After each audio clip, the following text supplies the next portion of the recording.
नमस्कार। आज की बात के इस बजट स्पेशल में आपका स्वागत है। देखिए, आज जब निर्मला सीतारमण ने बजट पेश किया तो वक्त क्या था। पूरी दुनिया में इकोनॉमिक टर्बुलेंस है, हर देश में इकोनॉमिक सिस्टम प्रेशर में है, लेकिन भारत की इकोनॉमी स्टेबल है, दुनिया के चौथे नंबर की इकोनॉमी है और यह कोई एक दिन में नहीं हुआ। इसके पीछे नरेंद्र मोदी की 10 साल की सोच है। इसीलिए भारत की इकोनॉमी आज इसकी ग्रोथ दुनिया में सबसे ज्यादा है। अब क्या चैलेंज रखा उन्होंने निर्मला सीतारमण के सामने? उनके सामने सबसे बड़ा चैलेंज है भारत को दुनिया की तीसरी सबसे बड़ी इकोनॉमी बनाने के लिए रिफॉर्म एक्सप्रेस को स्पीड देने का। बहुत से लोगों को आज का बजट समझ नहीं आया क्योंकि वो स्पीड को नहीं समझ सकते, नरेंद्र मोदी की सोच को नहीं समझ सकते। अखिलेश यादव ने वित्त मंत्री के बजट को ये कहा कि ये सिर्फ 5% लोगों के लिए है, 90% 5% लोगों को तो समझ में नहीं आया। मल्लिकार्जुन खड़गे ने कहा कि इस बजट में SC, ST और OBC के लिए कुछ नहीं है। TMC के अभिषेक बनर्जी ने कहा कि वित्त मंत्री की स्पीच में बंगाल का नाम ही नहीं आया। ममता बनर्जी ने कहा कि बजट बेकार है। असल में बजट को क्रिटिसाइज करने का यह परंपरागत तरीका है और सरकार का दावा है कि यह बजट ट्रेडिशनल नहीं है, परंपरागत नहीं है। आपको याद होगा, पहले जब बजट आता था तो बात होती टैक्स के स्लैब्स की। कितना टैक्स बढ़ा, किसको कितना मिला, क्या सस्ता हुआ, क्या महंगा हुआ, किस राज्य को क्या मिला, कौन कौन सी ट्रेन चलेगी, किस मंत्रालय को कितना पैसा एलोकेट हो जाएगा। इनसे यह तय होता था कि कौन मंत्री कितना इंपॉर्टेंट है, कौन राज्य कितना इंपॉर्टेंट है। लेकिन नरेंद्र मोदी ने इस सोच को बदला। आज का बजट सरकार की नीतियों और सरकार के नजरिए का ब्लूप्रिंट है। सरकार जरूरी चीजों के लिए दूसरे देशों पर निर्भरता कम करना चाहती है। हथियार और फाइटर जेट्स अपने ही देश में बनाना चाहती है। सेमीकंडक्टर्स और माइक्रोचिप्स का निर्माण खुद करना चाहती है। रेयर अर्थ मेटल के प्रोडक्शन और ट्रांसपोर्टेशन का सिस्टम तैयार करना चाहती है। AI डेटा सेंटर में भारत का डोमिनेशन चाहती है। ट्रंप के टैरिफ के बाद वर्ल्ड ऑर्डर बदला है। अब भारत के प्रोडक्ट्स की मांग बढ़े, हमारे यहां मैन्युफैक्चरिंग बढ़े, सप्लाई चेन दुरुस्त हो, हमारे माल की क्वालिटी सुनिश्चित हो। इन सारी चीज़ों के लिए इंफ्रास्ट्रक्चर ज़रूरी है। इसीलिए आज निर्मला सीतारमण ने जो बजट पेश किया उसमें डिफेंस के अलावा रेल, सड़क और वाटरवेज समेत ट्रांसपोर्ट के सारे नेटवर्क को मजबूत करने, सेमीकंडक्टर हब बनाने, rare earth material hub, textile hub और हर शहर में इंडस्ट्रियल कॉरिडोर बनाने का ऐलान किया गया। सरकार का दावा है कि आज का बजट आत्मनिर्भर भारत और विकसित भारत बनाने के संकल्प का सबूत है। इसमें गांव, गरीब, महिलाओं, युवाओं, व्यापारियों और किसानों का पूरा ध्यान रखा गया है। रोजगार के अवसर पैदा होंगे और देश दुनिया की तीसरी सबसे बड़ी इकोनॉमी बनने की दिशा में तेजी से आगे बढ़ पाएगा। लेकिन सवाल है कि अगर बजट इतना रिफॉर्म ओरिएंटेड है, इतना अच्छा है, तो राहुल गांधी, ममता बनर्जी, मल्लिकार्जुन खड़गे, अखिलेश यादव जैसे नेताओं को ये बात समझ में क्यों नहीं आई? बजट के बाद शेयर बाजार में गिरावट क्यों आई? सोने चांदी की कीमतें गिर क्यों गई? इन सब की चर्चा करेंगे, लेकिन सबसे पहले मैं आपको आज के बजट की बड़ी बड़ी बातें बता देता हूं और यह भी आपको बताऊंगा कि इन बातों के पीछे सरकार की सोच क्या है, प्रधानमंत्री नरेंद्र मोदी का इरादा क्या है, नीयत क्या है। इस बजट की सबसे बड़ी बात है सरकार का फोकस इंफ्रास्ट्रक्चर बढ़ाने पर है। इसके लिए ट्रांसपोर्ट सेक्टर पर खास फोकस है। 7 हाई स्पीड रेल कॉरिडोर की घोषणा की गई है। इसमें 5 कॉरिडोर महाराष्ट्र से लेकर साउथ इंडिया के बीच होंगे, जबकि 2 नॉर्थ इंडिया में। इसके अलावा 20 नए वाटरवेज बनेंगे। जहाजों की मरम्मत के लिए वाराणसी, पटना और गुवाहाटी में हब बनेंगे। रेयर अर्थ मेटल्स के उत्पादन और ट्रांसपोर्टेशन के लिए 4 राज्यों में स्पेशल हब बनेंगे। इससे चीन और अमेरिका पर रेयर अर्थ मेटल्स की डिपेंडेंस कम होगी। आपको याद होगा कि थोड़ी दिन पहले चाइना ने रेयर अर्थ मेटल्स की सप्लाई रोक दी थी, जिससे हमारी सेमीकंडक्टर बनाने की योजनाएं रुक गई थी। इसलिए अब सरकार इस बात पर ध्यान दे रही है। सरकार ने मैन्युफैक्चरिंग सेक्टर को मजबूत करने की दिशा में बहुत कदम उठाए हैं। छोटे छोटे शहरों में इंडस्ट्रियल हब बनाए जाएंगे। 5 लाख से ज़्यादा आबादी वाले टियर 2 और टियर 3 शहरों के विकास के लिए 12.2 लाख करोड़ रुपए खर्च किए जाएंगे। अब 12 लाख करोड़ रुपए बड़ा अमाउंट है। शहरों में इंडस्ट्रियल डेवलपमेंट के लिए हर साल 1000 करोड़ रुपए का बजट एलोकेट किया गया है। सरकार योग और आयुर्वेदिक के इलाज को बढ़ावा देगी। 3 नए आयुर्वेदिक एम्स खोले जाएंगे। मेडिकल टूरिज्म को बढ़ावा देने के लिए 5 नए मेडिकल हब बनेंगे। ऑरेंज इकोनॉमी को बढ़ावा देने के लिए 15,000 सेकेंडरी स्कूलों और 500 कॉलेजेस में कंटेंट क्रिएटर लैब्स बनाई जाएंगी। ऑरेंज इकोनॉमी में ग्राफिक्स, एनिमेशन, गेमिंग जैसी सर्विसेज आती हैं, इनके लिए खास काम किया जाएगा। और बजट में महिलाओं के सशक्तिकरण पर फोकस है। रोजगार के लिए दूसरे शहरों में जाने वाली लड़कियों के लिए देश के हर जिले में गर्ल्स हॉस्टल बनेंगे। लखपति दीदी मॉडल की तर्ज पर महिला सेल्फ हेल्प ग्रुप्स के लिए शी मार्ट बनाए जाएंगे। इन दुकानों को महिलाओं के सेल्फ हेल्प ग्रुप ही चलाएंगे। टूरिज्म को बढ़ावा देने की कोशिश की गई है। 20 पर्यटन स्थलों पर 10,000 गाइड्स ट्रेन किए जाएंगे। हिमाचल, जम्मू कश्मीर और उत्तराखंड में ट्रैकिंग और हाइकिंग रूट्स डेवलप किए जाएंगे। इसीलिए आज प्रधानमंत्री नरेंद्र मोदी ने कहा कि आज का बजट भविष्य की चुनौतियों का सामना करने और देश के हर नागरिक की जरूरतों को पूरा करने वाला ऐतिहासिक बजट है। हमारे देश में 10 करोड़ से ज्यादा महिलाएं सेल्फ हेल्प ग्रुप से जुड़ी हैं और बड़ा सफल अभियान रहा है। महिलाओं द्वारा निर्मित, महिलाओं द्वारा संचालित सेल्फ हेल्प ग्रुप्स का आधुनिक इकोसिस्टम बने, बजट में इसे प्राथमिकता दी गई है। कोशिश यही है कि हर घर लक्ष्मी जी पधारे। हर जिले में छात्राओं के लिए नए हॉस्टल बनाने का अभियान भी शिक्षा को सुलभ बनाएगा। साथियों, भारत की कृषि, डेयरी सेक्टर, फिशरीज, इन्हें हमारी सरकार ने हमेशा सर्वोच्च प्राथमिकता दी है। इस बजट में भी नारियल, काजू, कोको और चंदन की पैदावार से जुड़े किसानों के लिए अनेक अहम कदम उठाए गए हैं। भारत विस्तार एआई, इस टूल से किसानों को उनकी भाषा में जानकारी मिलने से उन्हें बहुत मदद मिलेगी। फिशरीज और पशुपालन में उद्यमिता, उसको बढ़ावा देने से गांव में ही रोजगार और स्वरोजगार के और ज्यादा अवसर बनेंगे। साथियों, ये बजट एम्बिशियस भी है और ये बजट देश की एस्पिरेशन को भी एड्रेस करता है। आज के बजट की एक और खास बात है कि डिफेंस सेक्टर को सबसे ज्यादा फंड मिला। ऑपरेशन सिंदूर के दौरान हमारी आर्म्ड फोर्सेस ने जिन चुनौतियों का सामना किया, जिन कमियों को फेस किया, उनको दूर करने के लिए रक्षा बजट में 15% से ज़्यादा 15% से ज़्यादा की बढ़ोतरी की गई है।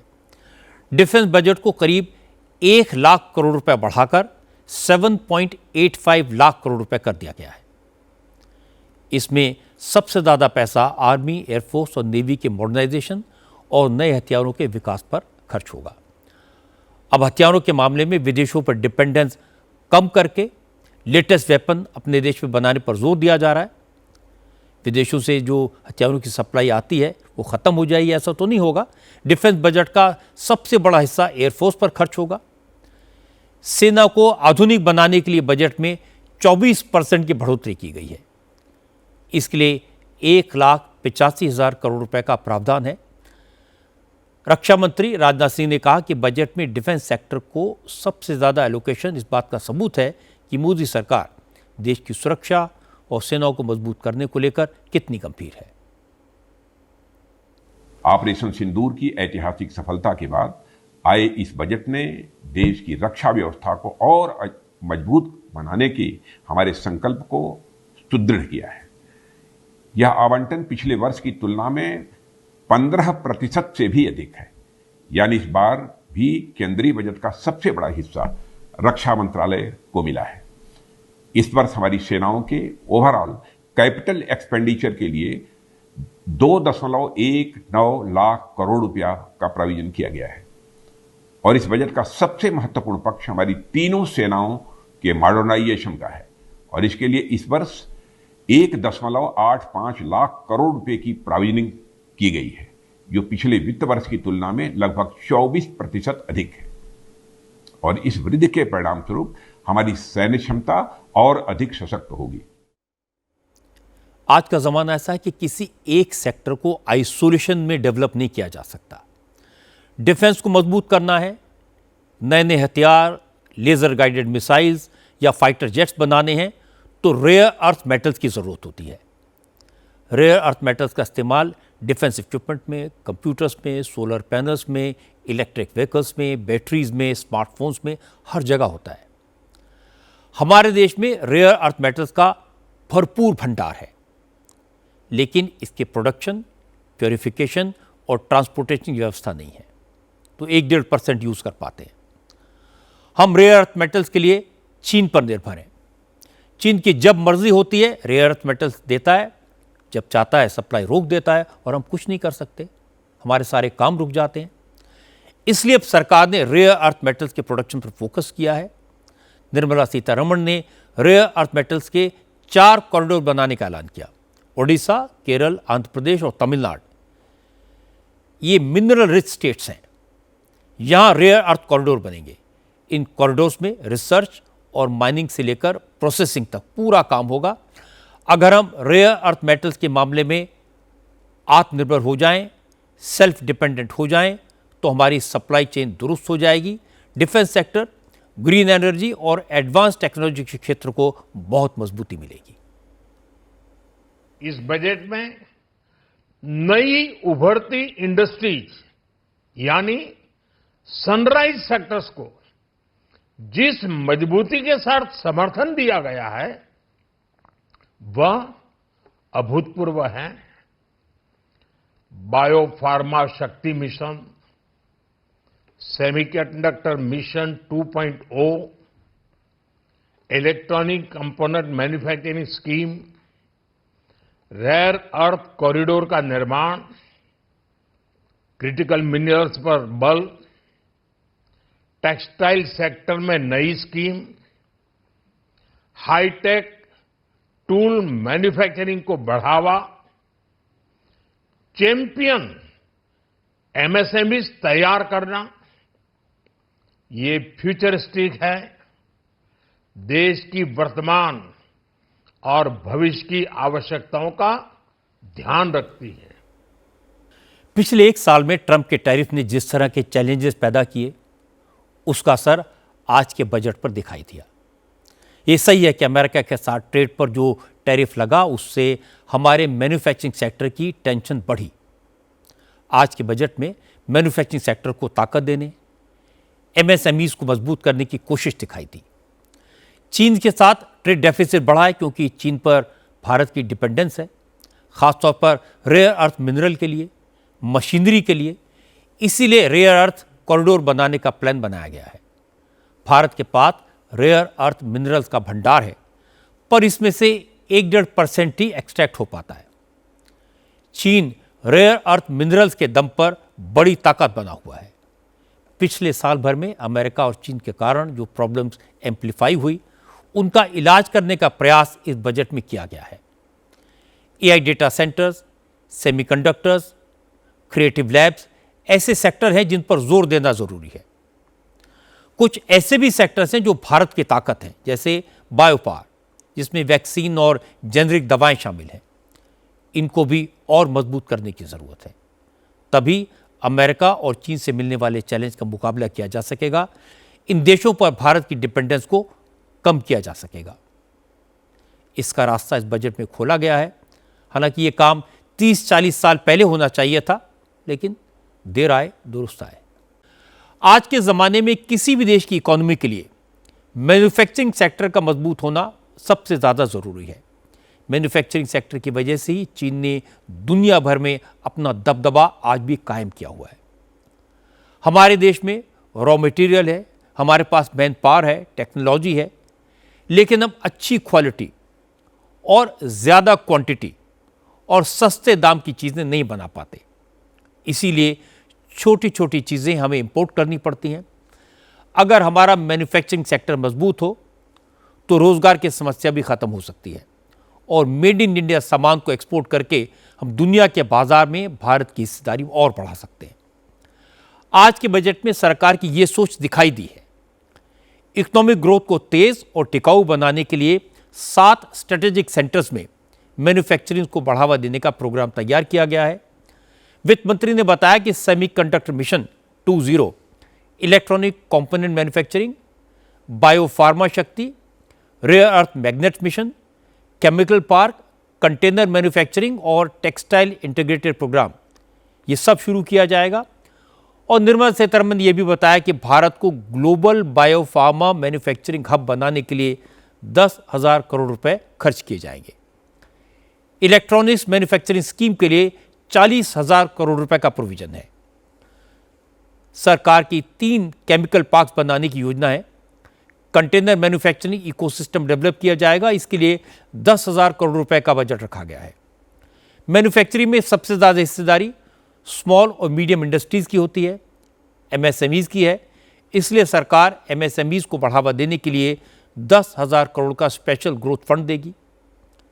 टेक्सटाइल इंडस्ट्री काफ़ी मजबूत है हमारे यहाँ, अच्छी मात्रा में कपास होता है, लेकिन दुनिया में चीन के अलावा बांग्लादेश, थाईलैंड, हांगकांग और मलेशिया जैसे छोटे छोटे देशों के कपड़े इंटरनेशनल मार्केट में हमसे ज़्यादा दिखाई देते हैं। इस स्थिति को सरकार बदलना चाहती है। इसलिए आज निर्मला सीतारमण ने कहा कि कपड़ा उद्योग को बढ़ावा देने के लिए सरकार मेगा टेक्सटाइल पार्क डेवलप करेगी। प्रधानमंत्री मोदी ने भी कहा कि सरकार का फोकस इस बात पर है कि मैन्युफैक्चरिंग सेक्टर में ग्रोथ का फायदा भारत के आम आदमी और किसानों तक पहुंचे। देश के एमएसएमईज को बीते वर्षों में लाखों करोड़ की मदद दी गई है। इस बजट में भी एमएसएमईज के लिए हजारों करोड़ रुपए के फंड की व्यवस्था की गई है। बीते वर्षों में भारत का एक्सपोर्ट बहुत अधिक बढ़ा है। इस बजट में भी निर्यातकों के लिए, एक्सपोर्टर के लिए अनेक बड़ी घोषणाएं की गई हैं। साथियों, भारत अब दुनिया के बड़े कपड़ा और वस्त्र निर्यातकों में से एक बन रहा है। इसलिए इस बजट में टेक्सटाइल सेक्टर के लिए, हमारे बुनकर भाई बहनों के लिए भी अनेक घोषणाएं हुई है। महात्मा गांधी ग्राम स्वराज अभियान से हमारे गांवों में जो बुनकर है, हथकरघा और हस्तशिल्प से जुड़े साथी हैं, उनको बहुत फायदा होगा। कपड़ा क्षेत्र में ज्यादा से ज्यादा रोजगार बने, इसके लिए प्रोत्साहन का भी प्रावधान किया गया है। देश में और भी कई मेगा टेक्सटाइल पार्क बनाए जाएंगे।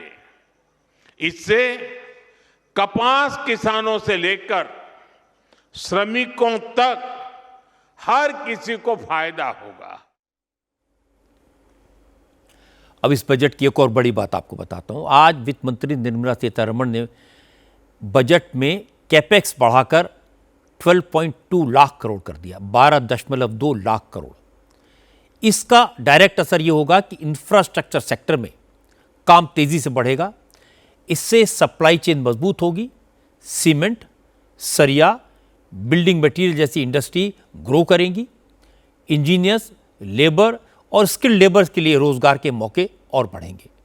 इसके अलावा रोजगार बढ़ाने के लिए सरकार आयुर्वेद, वेटरनरी, टूरिज्म जैसे सेक्टर्स में निवेश कर रही है। हेल्थ सेक्टर में सरकार 5 रीजनल हब बनाने जा रही है। टारगेट है अगले 5 साल में करीब 1 लाख हेल्थ प्रोफेशनल्स को रोजगार मुहैया कराया जाए। आज निर्मला सीतारमण ने बजट भाषण में ऑरेंज इकोनॉमी शब्द का इस्तेमाल किया। तो ऑरेंज इकोनॉमी का मतलब क्या है? Creative economy. इसके जरिए गेमिंग, कॉमिक, डिजिटल कंटेंट और क्रिएटिव सेक्टर्स को बढ़ावा दिया जाएगा। 2030 तक इस एरिया में 20 लाख प्रोफेशनल की जरूरत होगी। बीते वर्षों में हमारी सरकार ने सड़क, पुल, बिजली, पानी, रेल, गरीबों के घर, सिंचाई, ऐसे हर इंफ्रास्ट्रक्चर में अभूतपूर्व निवेश किया है। इस बजट में ऐसे कामों के लिए पहले से भी अधिक यानी 17 लाख करोड़ रुपए का प्रावधान किया गया है।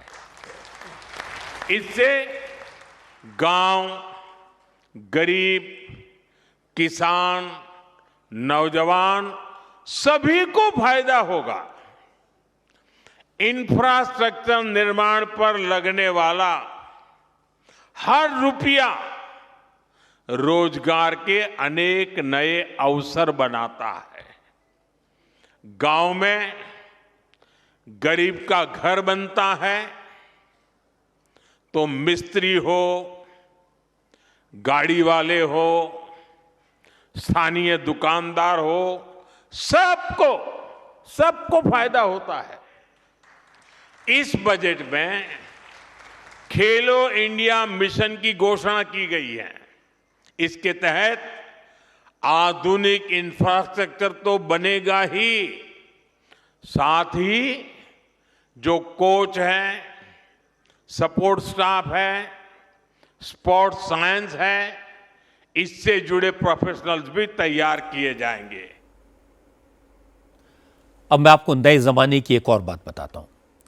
आज के डिजिटल जमाने में सबसे कीमती चीज है डेटा। इसलिए सरकार अब देश में बड़े बड़े डेटा सेंटर्स बनाएगी। दुनिया भर की बड़ी बड़ी कंपनियां अपना डेटा भारत में स्टोर करना चाहती हैं, लेकिन उनके पास फैसिलिटीज नहीं है।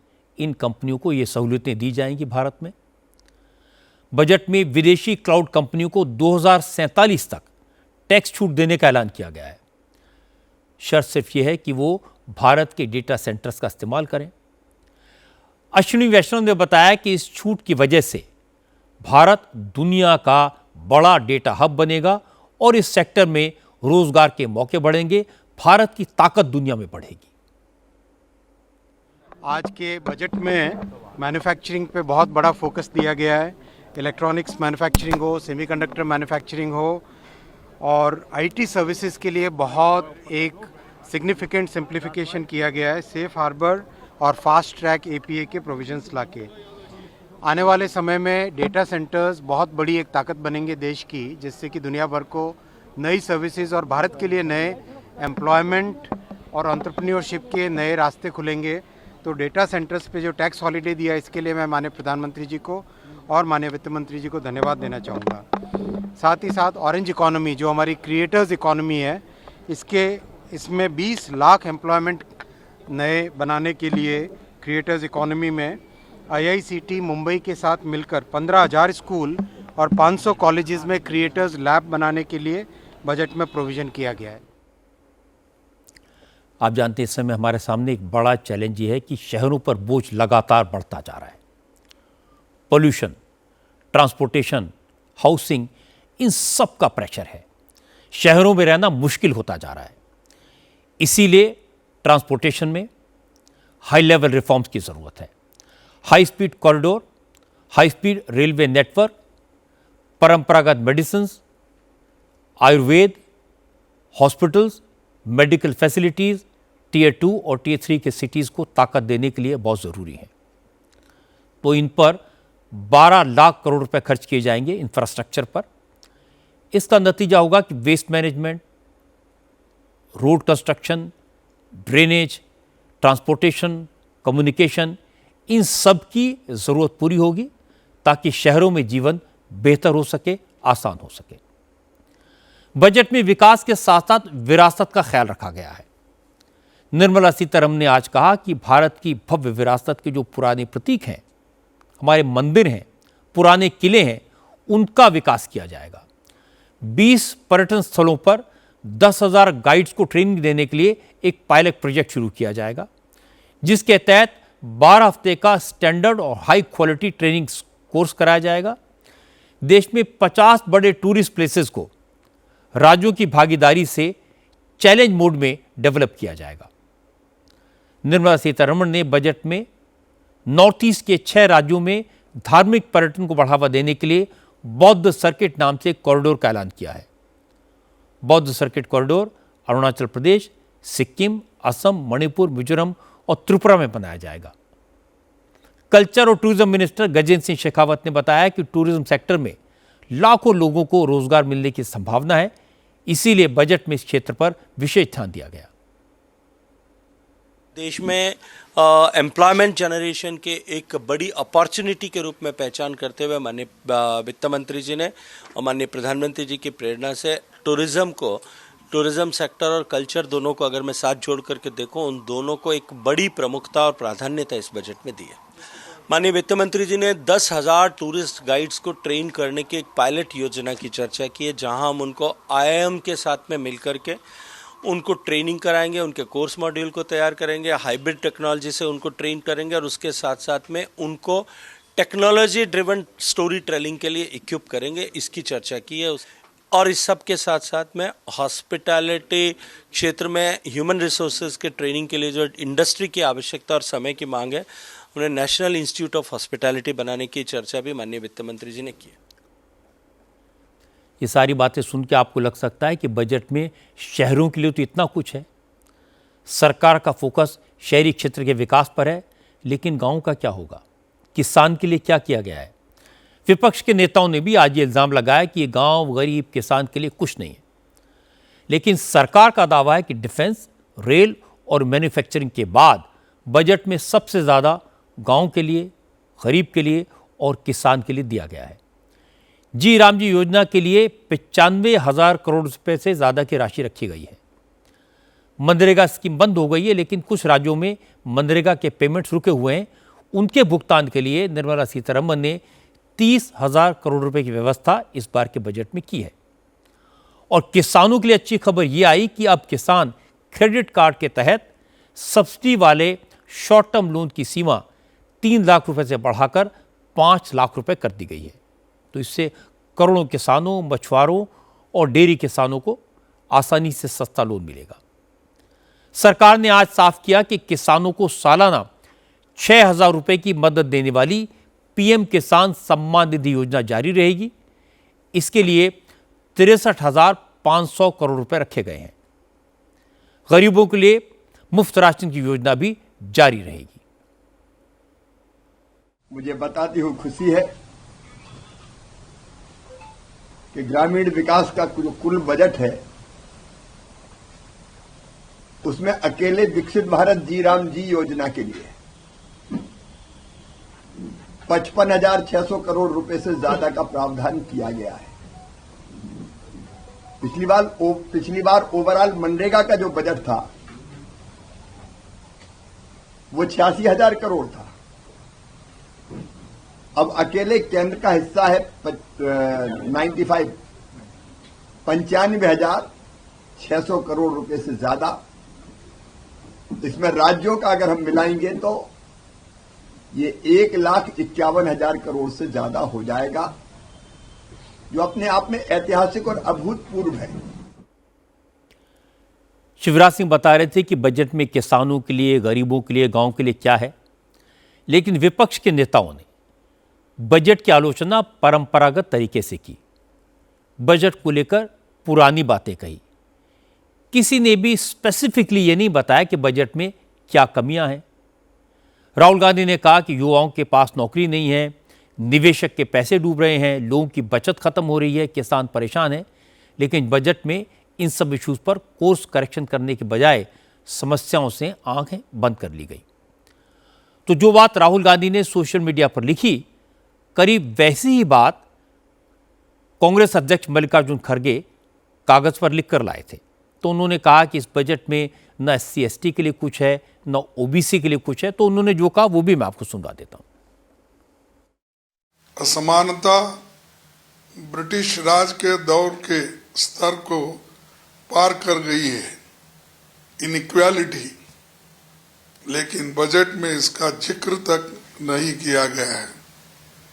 न ही SC/ST, OBC, अदर पिछड़े हुए लोगों के लिए, इकोनॉमिक EWS के लिए, अल्पसंख्यकों के लिए इसमें कुछ सहायता का प्राविधान उन्होंने नहीं बनाया। आज का बजट ममता बनर्जी और उनकी पार्टी को भी पसंद नहीं आया।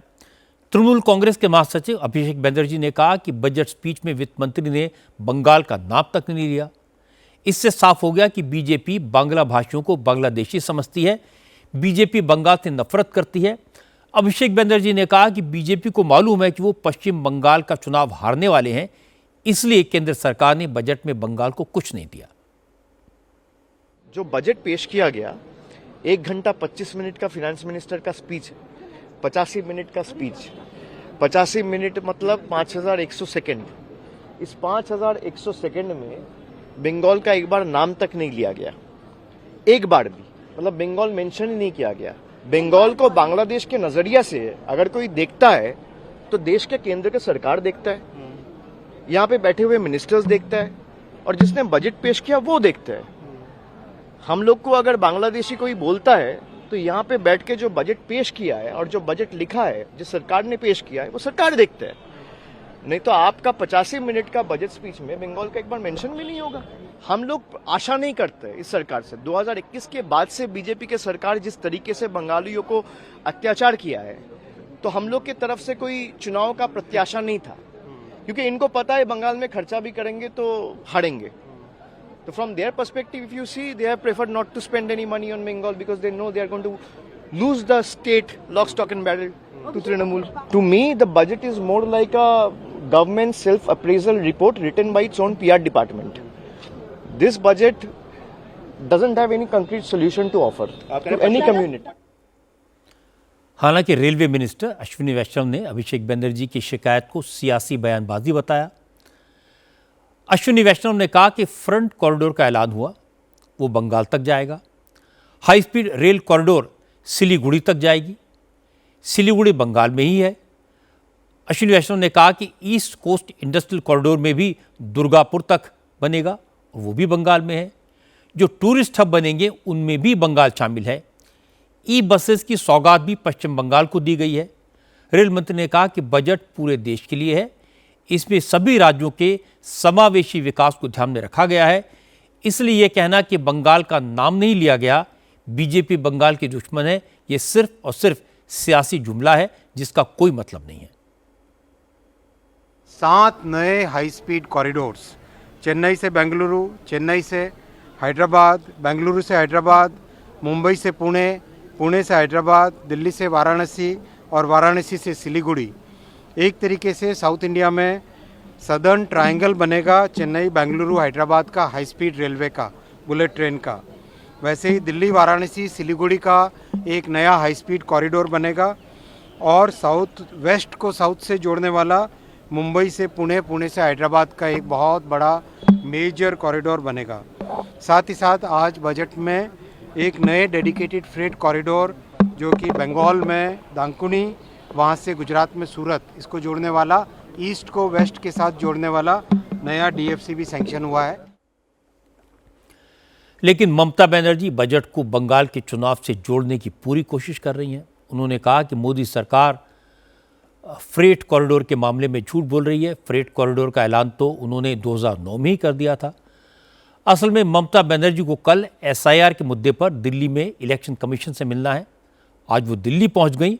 उन्होंने कोलकाता एयरपोर्ट पर कहा कि मोदी सरकार ने बंगाल को एक पैसा नहीं दिया। मोदी सरकार का बजट हम्टी डम्टी बजट है। फ्रेट कॉरिडोर की बात छूटी है। हाई स्पीड रेल कॉरिडोर का ऐलान भी घिसा पिटा है। সাধারণ মানুষের জন্য কিছু করেনি, তপশিলীদের জন্য কিছু নেই। आम जनता के लिए कुछ नहीं किया है, दलितों के लिए कुछ नहीं है, आदिवासियों, युवा पीढ़ी, किसानों, महिलाओं के लिए कुछ नहीं है। फर्टिलाइजर की सब्सिडी बढ़ा दी है।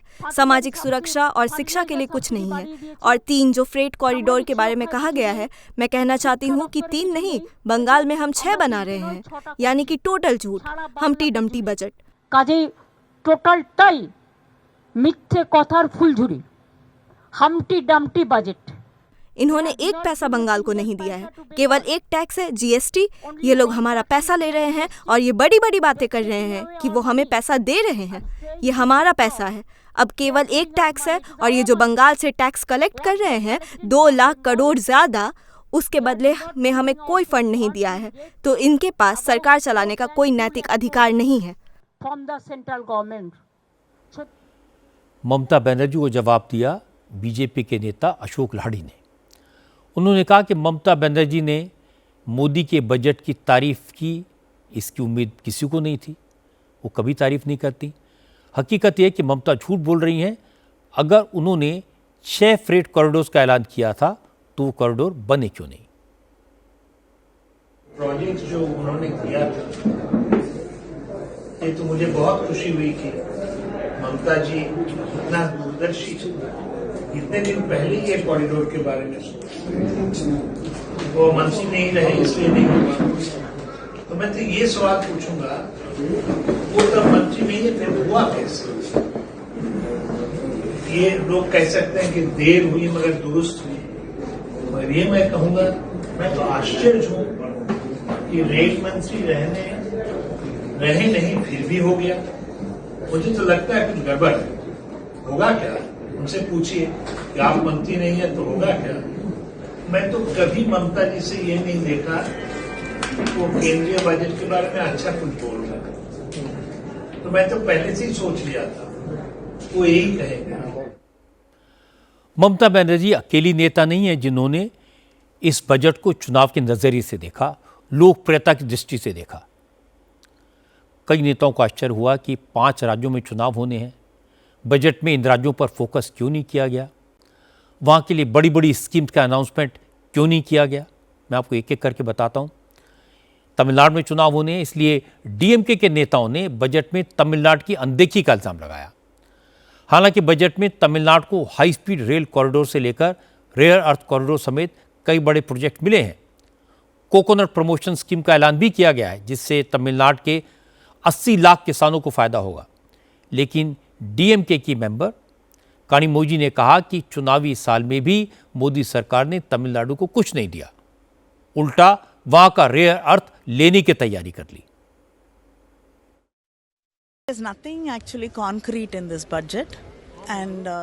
इस बजट में कुछ भी ठोस नहीं है और इलेक्शन को ध्यान में रखते हुए भी इन्होंने तमिलनाडु के लिए कोई घोषणा नहीं की है। वो हमें कुछ दे तो नहीं रहे हैं, लेकिन वो तमिलनाडु के रेयर अर्थ मिनरल्स को निकालना चाहते हैं। ये बहुत ही निराश करने वाला बजट है। मुझे कहीं भी रिफॉर्म नहीं दिखा। चुनाव का माहौल केरल में भी है। केरल के नेताओं ने बजट को इसी नज़र से देखा। हालांकि जिन 4 राज्यों में रेयर अर्थ कॉरिडोर बनेंगे उसमें केरल का नाम भी है। कोकोनट स्कीम और फिशरी स्कीम का फायदा भी केरल के लोगों को मिलेगा। लेकिन शशि थरूर ने कहा कि वित्त मंत्री ने एक बार भी बजट स्पीच में केरल का नाम नहीं लिया। ये दुख की बात है। जैसे कि 3-4 हेडलाइंस है, लेकिन जब हम इंतजार कर रहे थे कि all India institute of Ayurveda कहाँ आएगी, हमारे केरला में चाहिए हमें। हमारे तो बहुत लंबी ट्रेडिशन है आयुर्वेदा के, लेकिन केरला का नाम नहीं सुना। फिशर कोकोनट तो शायद केरला ही हो सकते हैं, क्योंकि मेरे ख्याल में भारत का सबसे ज़्यादा बड़ा केरला कोकोनट प्रोड्यूसिंग स्टेट तो केरला ही है। तो वो तो होना चाहिए। वैसे भी फिशरीज में हमें कुछ बेनिफिट होना चाहिए। लेकिन जब शिप रिपेयर के बारे में बोला और वाराणसी और पटना के बारे में बोला, केरला के बारे में कुछ नहीं सुन सका, तो ये सब हमें ज़रा सा आश्चर्यजनक है। लेकिन ये भी कहूँ कि शायद डिटेल्स बजट डॉक्यूमेंट में होंगे, पढ़ा नहीं, अब तक सिर्फ भाषण सुने हैं। भाषण में तो बहुत कम डिटेल्स है। केरल के चीफ मिनिस्टर पिनराई विजयन ने कहा केंद्र सरकार ने बजट में केरल को नेगलेक्ट किया है। केरल सरकार ने केंद्र से AIIMS, 7 high speed rail corridor और विजिंगम पोर्ट के लिए सोशल पैकेज की मांग की थी, लेकिन बजट में उन्हें कुछ नहीं मिला। पिनराई विजयन और शशि थरूर के आरोपों का जवाब दिया पूर्व केंद्रीय मंत्री राजीव चंद्रशेखर ने। उन्होंने कहा कि लेफ्ट और कांग्रेस के नेता केरल को सियासी चश्मे से देखते हैं। अगर वो जनता का सोचेंगे तो उन्हें समझ आ जाएगा कि इस बजट से केरल के लोगों को कितना फायदा होगा।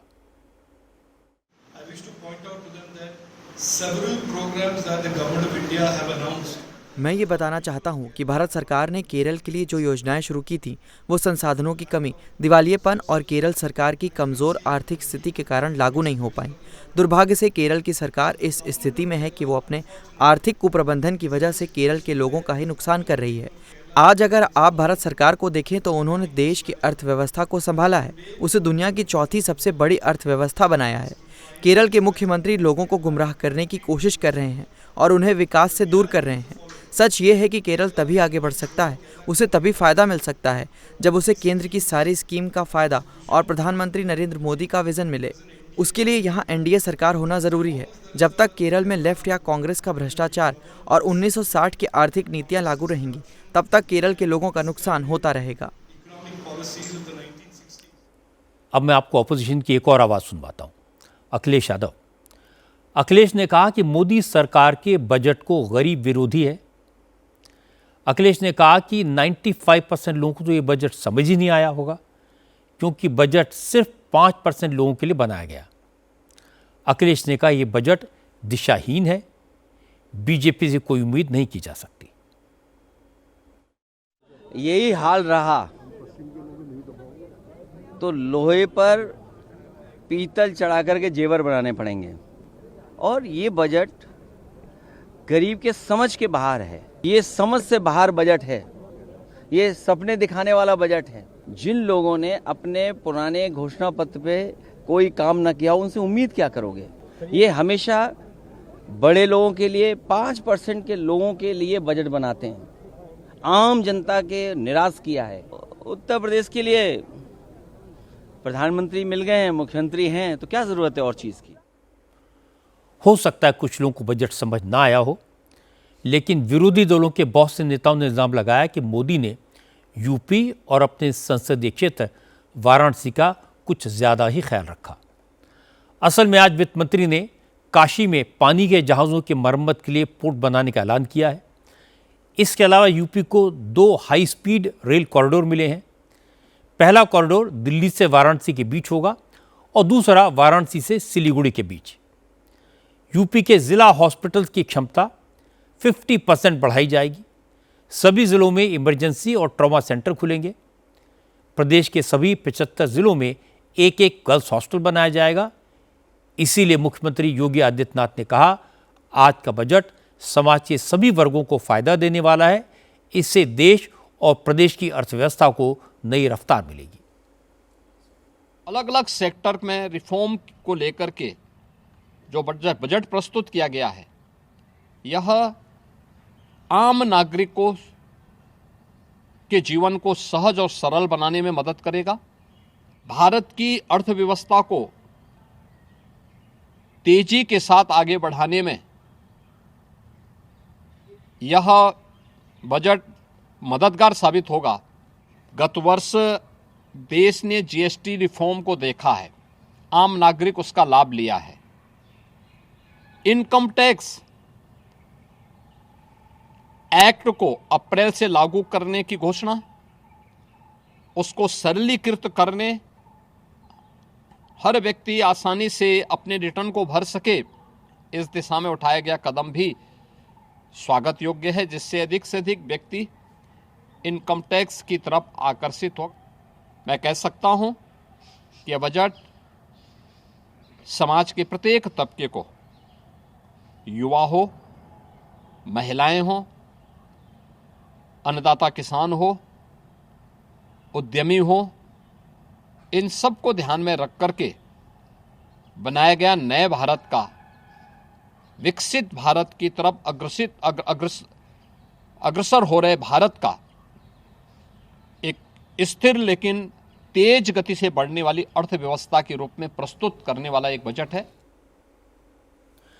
नरेंद्र मोदी की क्वालिटी यह है कि वो संकट से सीखते हैं, क्राइसिस को अपॉर्चुनिटी में बदलते हैं। आज के बजट में इसी का रिफ्लेक्शन दिखाई दिया। कोविड के टाइम पर मोदी को एहसास हुआ था कि कितनी सारी चीज़ों के लिए हमारी डिपेंडेंस दुनिया के बड़े बड़े मुल्कों पर है। पीपी किट से लेकर वैक्सीन तक हम अमेरिका और यूरोप की तरफ देख रहे थे। मोदी ने सोच को बदला। कुछ महीनों पहले ट्रंप के टैरिफ ने, चीन के ट्रेड ने और ऑपरेशन सिंदूर ने फिर से इस सोच को और पक्का कर दिया कि भारत को आत्मनिर्भर बनने की बहुत ज़रूरत है। कब तक कंटेनर्स चीन से आते रहेंगे? रेयर अर्थ अगर चीन की ताकत बन सकता तो हमारी क्यों नहीं बन सकता? कब तक अपने सी फूड, टेक्सटाइल्स और ऑटोमोबाइल्स के लिए अमेरिका के सामने हाथ फैलाते रहेंगे? कब तक हम एआई और सेमीकंडक्टर के लिए दूसरों पर डिपेंडेंट रहेंगे? ऑपरेशन सिंदूर से जो सीखा उससे डिफेंस की नीति बदली। अब भारत ड्रोन्स में आत्मनिर्भर होगा। एयरफोर्स को और मजबूत किया जाएगा क्योंकि लड़ाई के तरीके बदल गए हैं। कुल मिलाकर भारत को दुनिया की तीसरी नंबर की इकोनॉमी बनाने का रास्ता यहीं से निकलेगा। आज के बजट की एक और खास बात है कि निर्मला सीतारमण ने आपकी जेब से कुछ नहीं लिया है। टैक्स स्लैब्स में कोई बदलाव नहीं किया है, लेकिन टैक्स पेयर्स को रिटर्न फाइल करने के लिए 3 महीने की छूट जरूर मिली है। अब 31 दिसंबर के बजाय 31 मार्च तक रिटर्न फाइल किया जा सकेगा। इसके अलावा बजट में कैंसर समेत 7 दूसरी बीमारियों की दवाओं पर ड्यूटी को खत्म कर दिया गया है। इसके कारण ये दवाएं सस्ती हो जाएंगी। विदेश में पढ़ाई करना भी अब सस्ता हो जाएगा। इसके साथ साथ smartphone, battery, solar energy equipment, microwave, imported fruits, leather products सस्ते हो जाएंगे, जबकि पान मसाला, गुटखा और तंबाकू के प्रोडक्ट्स, लग्जरी गाड़ियां, इंपोर्टेड घड़ियां, ये सब महंगी हो जाएंगी। बजट का असर आज शेयर मार्केट पर खासा दिखाई दिया। आमतौर पर शेयर मार्केट संडे को बंद होता है, लेकिन आज खुला था और खुलते ही मार्केट में गिरावट देखी गई।